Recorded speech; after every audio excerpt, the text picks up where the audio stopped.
चौथा अध्याय। नारद जी का भगवान विष्णु को शाप देना। ऋषि बोले, हे सूत जी, रुद्रगणों के चले जाने पर नारद जी ने क्या किया और वे कहाँ गए, इस सब के बारे में भी हमें बताइए।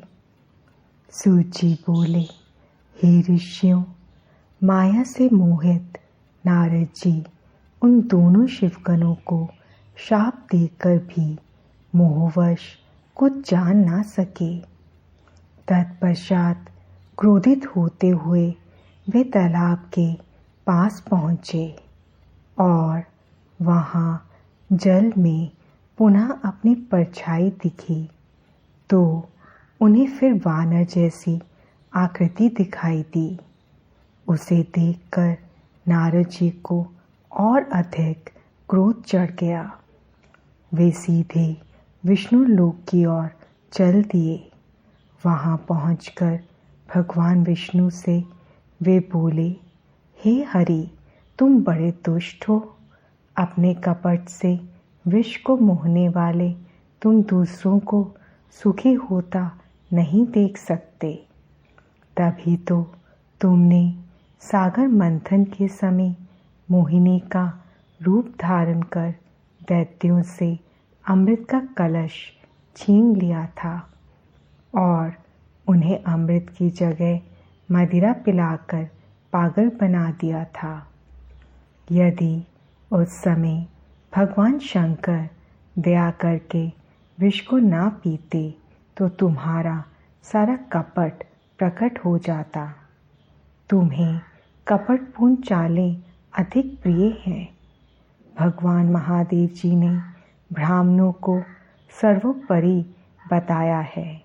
आज तुम्हें मैं ऐसी सीख दूंगा जिससे तुम फिर कभी कहीं भी ऐसा कार्य नहीं कर सकोगे।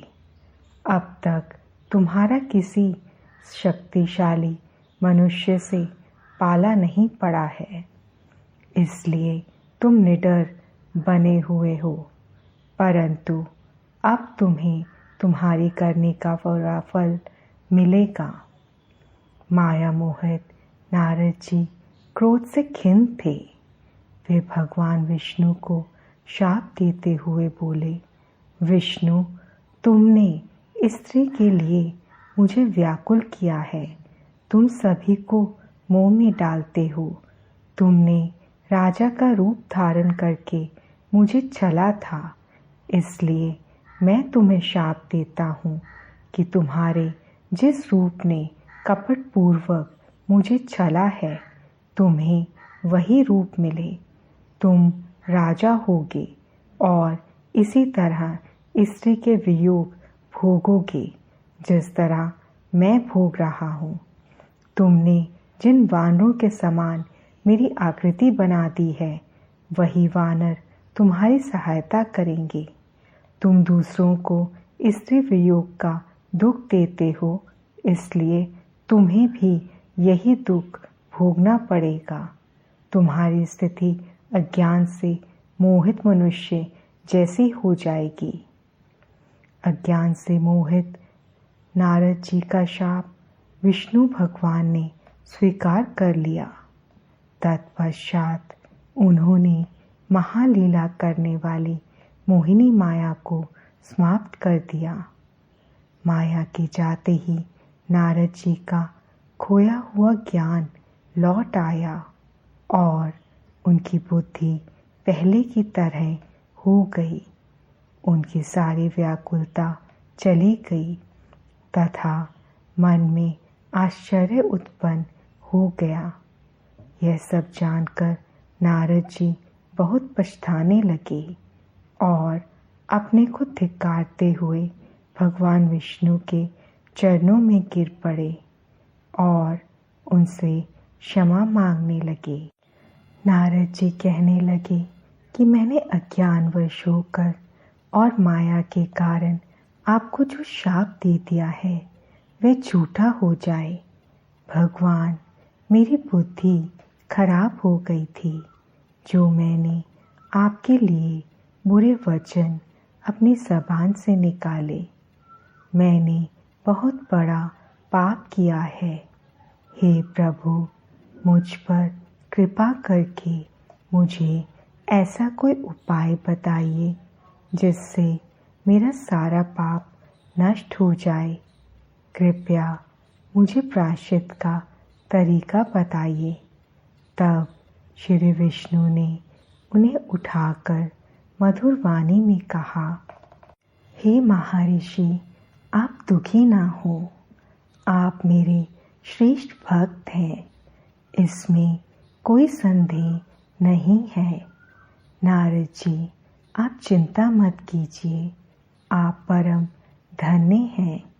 आपने अहंकार के वशीभूत होकर भगवान शिव की आज्ञा का पालन नहीं किया था, इसलिए उन्होंने ही आपका गर्व नष्ट करने के लिए यह लीला रची थी।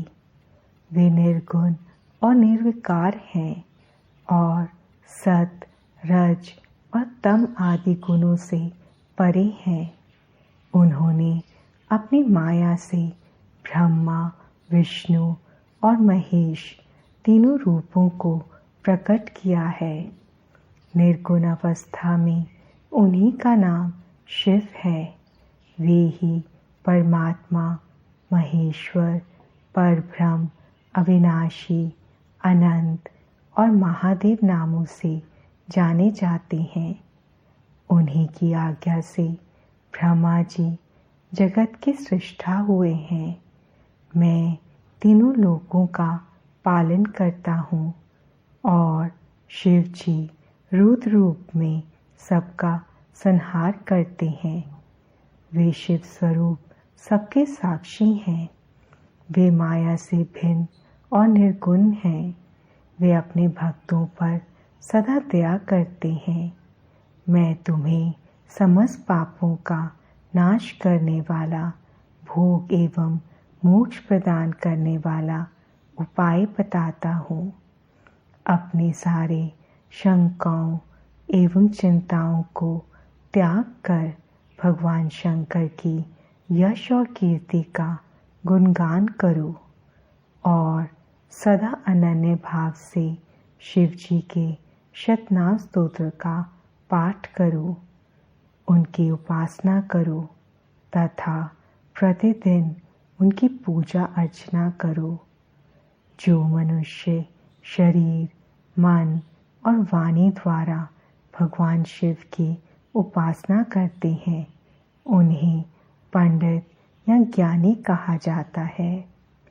जो मनुष्य शिव जी की भक्ति करते हैं, उन्हें संसार रूपी भवसागर से तत्काल मुक्ति मिल जाती है। जो लोग पाप रूपी दावानल से पीड़ित हैं, उन्हें शिव नाम रूपी अमृत का पान करना चाहिए। वेदों का पूर्ण ज्ञान प्राप्त करने के पश्चात ही ज्ञानी मनुष्यों ने शिव जी की पूजा को जन्म मरण रूपी बंधनों से मुक्त होने का सर्वश्रेष्ठ साधन बताया है। इसलिए आज से ही रोज भगवान शिव की कथा सुनो और कहा करो तथा उनका पूजन किया करो। अपने हृदय में भगवान शिव के चरणों की स्थापना करो तथा उनके तीर्थों में निवास करते हुए उनकी स्तुति कर उनका गुणगान करो। इसके बाद नारद जी, तुम मेरी आज्ञा से अपने मनोरथ की सिद्धि के लिए ब्रह्मलोक जाना। वहाँ अपने पिता ब्रह्मा जी की स्तुति करके उनसे शिव महिमा के बारे में पूछना। ब्रह्मा जी शिव भक्तों में श्रेष्ठ हैं। वे तुम्हें भगवान शंकर का महात्म्य और शतनाम स्तोत्र अवश्य सुनाएंगे। आज से तुम शिव भक्ति में लीन हो जाओ, वे अवश्य तुम्हारा कल्याण करेंगे। यह कहकर विष्णु जी अंतर्ध्यान हो गए।